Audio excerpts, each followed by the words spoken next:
Michael Jordan motivational story in Hindi. आप सभी ने माइकल जॉर्डन का नाम तो सुना ही होगा। ये बास्केटबॉल के फेमस खिलाड़ी है जिन्होंने अपनी कठिन मेहनत के बलबूते पर यह सफलता प्राप्त की। आपको इनकी इस मोटिवेशनल स्टोरी से बहुत प्रेरणा मिलने वाली है, तो आइए शुरू करते हैं। माइकल जॉर्डन बचपन से ही अपने पापा के आज्ञाकारी बेटे थे। एक बार उनके पिता ने उनको एक टी शर्ट दी और कहा कि माइकल इस टी शर्ट को बेच कर दिखाओ। माइकल कभी नहीं बोले कि पिताजी मैं ये काम नहीं कर पाऊंगा।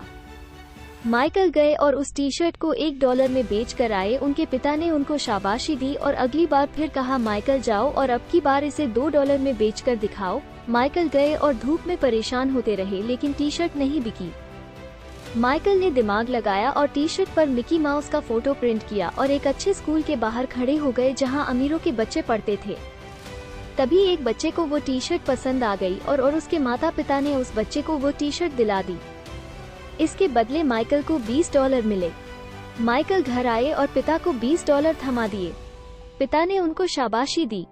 कहानी का सबसे बड़ा मोड़, एक बार फिर उनके पिता ने उनको यही काम दिया, लेकिन इस बार टी शर्ट $200 में बेचनी थी। माइकल ने मना नहीं किया और बेचने निकल गए। तभी माइकल को पता चला कि हॉलीवुड की एक फेमस एक्ट्रेस बगल के किसी शहर में आई हुई है। माइकल बिना टिकट ट्रेन से सफर करके चले गए और लोगों की भीड़ को चीरते हुए निकल गए और सीधे एक्ट्रेस के पास पहुंचे।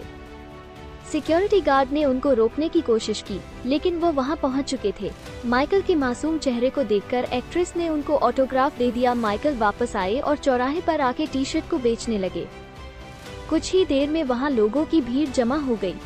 हर कोई वो टी शर्ट खरीदने के लिए आतुर था। किसी ने कहा $200, किसी ने कहा $500 और अंततः वह टी शर्ट माइकल ने $2000 में बेच दी। जब वो उनके पिता के पास आए तो पिता ने ये सुनकर उनको गले से लगा लिया और कहा बेटा तू दुनिया में बहुत नाम कमाएगा, तू जो चाहे वो कर सकता है। और आज माइकल जॉर्डन बास्केटबॉल की दुनिया का शहंशाह है। दोस्तों, माइकल की ये कहानी हमें ये सिखाती है कि हर वक्त बहानेबाजी करने से सफलता नहीं मिलती, बल्कि बहानों से आगे बढ़कर सोचने और अपनी बुद्धि का सही इस्तेमाल करने से सफलता मिलती है।